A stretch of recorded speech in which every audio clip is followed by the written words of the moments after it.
Hello, my name is Sophia Wickerenji and welcome to our documentary, giving you an insight to all things beneficial and dangerous to the world of social networking.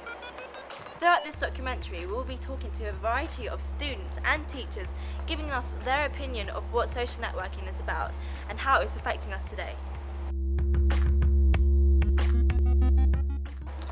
It opens a door to all sorts of people. When you're talking to someone, you don't exactly know who you're talking to unless you've talked to them before.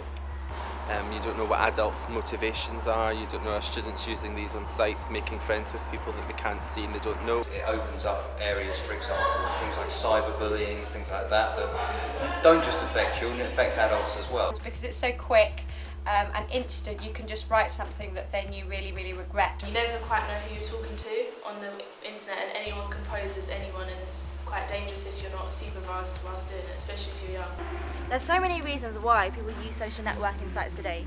Reasons such as dating, keeping in contact with your friends and family, whether they be in a different country or not.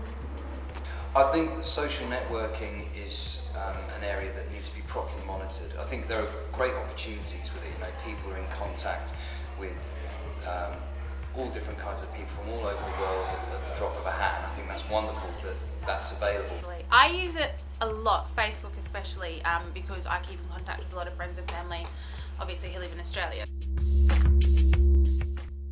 Twitter, BlackBerry Messenger and Facebook. Facebook, I use Twitter. Facebook most of the time, Twitter and Facebook.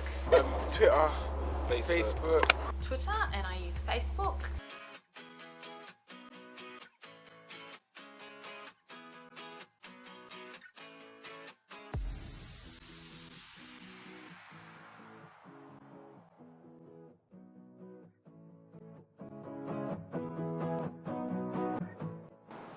Yeah, I felt pressured into them because a lot of people my age had it, so I felt I needed to find a way to keep in contact with them. No, I don't, but I can understand how some people would. No, I don't. No, not at all. No. Oh, I felt pressured to join Twitter. Did you? Yeah, I've been on Did I Facebook. pressure you? No. I was an egg for a long time. You were an egg for a long time. I don't really feel pressured into using it because there's a lot of other social networking sites that I haven't made a profile for because I don't want to.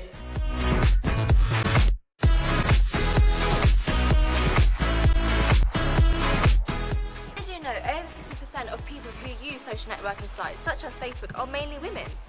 And especially a lot of them are actually using it for gossip, and it can be very addictive. And it leaves you constantly wanting to check your notifications. Not that much, maybe every fortnight. Quite a lot. You know, check my Facebook page and that kind of stuff. Every day, every hour. Too much. Yeah, at least 2 hours a day, 3 hours Easily. a day. I use Facebook every day. I tweet like once in a blue moon. Every day. Every day. Talk to people more in social networking. I do it in one person. I don't really talk, like I leave my BlackBerry and I won't reply, or like I won't reply to tweets or answers, Facebook posts. I'm more of a like, if you need to ask me something, you have to ring me or like ask me when you see me. In person, you have more of a conversation with them. In person. Yeah, I think we're still old enough to like a good face-to-face chat. In person. Probably on social. Actually, no, in person, really. I would say that I talk more social networking than I do in person. MySpace, Bebo, Facebook and Twitter, whether you use them or not, these social networking sites have revolutionised the way we communicate today. So many different opportunities you can get because of social networking. You can find out about things, you can find out what your friends are doing and what old friends, people you don't see anymore, are doing, and projects can come about. If you've got boundaries and you've educated the children and the consequences, I think it can be positive. But I think if you don't get that right, it can be extremely negative. I think the benefits definitely outweigh the dangers. I'm Sophia Wickerenji and thank you for listening.